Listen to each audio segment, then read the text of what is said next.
ગઈ, પણ તમે કર્યા પહેલા ચોર સાબિત કરી દેશો તો આપણો વહીવટ કોણ કરશે? એટલે આજે ભુવાજીને કહું છું, બિંદાસપણે કોણ તમતાર જે આરોપ થાય, જે કંઈ ખૂટે, મને અમદાવાદ કહેજો, તમતાર તમારી ભરપાઈ બધું કરી દઈશું. પણ છૂટથી કરો અને સગવડ સારી કરો. અને આવતી વખતે જ્યારે ત્યાં મીટિંગ કરવા આવું ત્યારે આપણી ધર્મશાળા ત્યાં મીટિંગ કરે એવું કરી દેજો. આવતી સાલ તમતાર અહીંયા બધા તમે બધા આવ્યા છો તો તમે બધા માની આસ્થા ખેંચી લાવી છે અને સમાજની લાગણી ખેંચી લાવી છે. ત્યારે હું વિનંતી બીજી એ કરું, આપની સમાજને એક થતા ખૂબ વાર લાગી છે.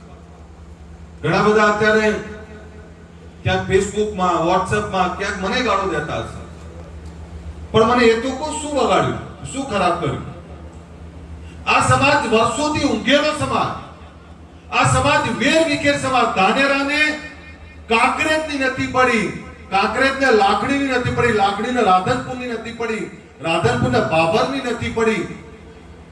વેર વિખેર હતો સમાજ. સમાજનો વ્યસનો ચરમ સીમાએ હતા. સમાજમાં શિક્ષણનું ક્યાંય ઠેકાણું નહોતું દેખાતું.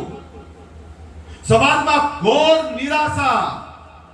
કોઈ ગુનો ના કર્યો હોય અને રખે પોલીસ ગામમાં ભૂલતી આવી હોય તો આપણે સંતાઈ જવું પડતું. લાફો જંગલમાં બીજા કોઈએ માર્યો હોય, આરોપ આપણા ઉપર નાખવામાં આવતો. આ પ્રકારની વ્યવસ્થા, લાચારી આ સમાજની જોઈને એટલે ઠાકોર સેના લઈને આવ્યો હતો. આ ઠાકોર સેના કોઈ બીજા સપના નથી ને આજે રાત દિવસ ચેક તો કરો. મારા જીવનનો આજે 80% હિસ્સો તો હું આ ઠાકોર સેનામાં આપું છું. આજે રાત દિવસ દોડું છું. ઘણાને હોય ખાલી ધારાસભ્ય તો ધારાસભ્ય, મતલબ 50 ગામ, 100 ગામ, તો 100 ગામ પકડીને બેહી રહીએ. ભાઈ આ 10,000 ગામની ચિંતા કરવા કોણ ખોટું કારણ લઈને ફરે? ગુજરાતમાં આજે ક્યાંય પણ નાની તકલીફ ઊભી થાય તો તરત આ લાલ ઝંડા વાળા લોકો યાદ કરે છે, ક્યાં ગયા ક્ષત્રિય ઠાકોર સેના વાળા. જ્યારે તમે વિનંતી કરવા આવ્યું છે, સમાજનું કામ કરવું, એકતા કરવી અઘરું કામ છે. અને એમાં વિચાર મૂક્યો, જ્યારે વ્યસન મુક્તિની વાત મૂકી ત્યારે લોકો આપણા ઉપર શંકા કરતા હતા, કેવી રીતે બંધ કરશો? અને સાચા હતા. તમને ખબર છે ક્ષત્રિય ઠાકોર સેના બનાવવા માટે નો વિચાર પહેલો મને ક્યાં આવ્યો? અમદાવાદની કોઈ કોર્પોરેટ ઓફિસમાં બેઠા હોય કોઈએ મને સવાલ કર્યો, અરે અલ્પેશભાઈ ઠાકોર જેવા નહીં લાગતા. એટલે મને તરત આંખો મારા ભવા ચડી ગયા, આંખો લાલ થઈ ગઈ. કેમ નહીં લાગતા? એટલે મને કે યાર તમારી લેંગ્વેજ, તમારી રહેણી ગણી. અરે મેં કીધું એટલે શું? એમ અમારો બાપ રખોપા કરતો હતો.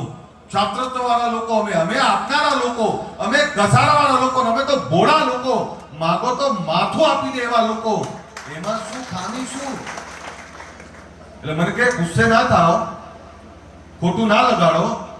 તમારામાં વ્યસનો બહુ છે, તમારામાં શિક્ષણ છે નહીં, અંધશ્રદ્ધા કુરિવાજો બહુ છે અને તમારી દિશા નક્કી નથી. સાહેબ એક દિવસે ટણીથી નક્કી કરી લીધેલું. આ ટણીમાં ક્ષત્રિય ઠાકોર સેના ઊભી કરી છે. આ જસવંતભાઈને ખબર છે.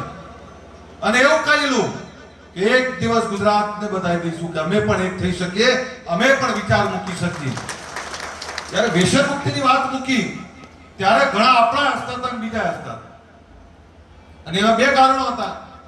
આપણામાં શું થયું? હું વ્યસન મુક્તિની વાત કરું, એટલે દારૂ ના પીવો, બપોરે વાત કરું, રાત્રે હું ટાઈટ થઈને પડતો. ખબર પડે છે શું થતું? દારૂ પીનારો દારૂબંધીની વાત કરે, અભણ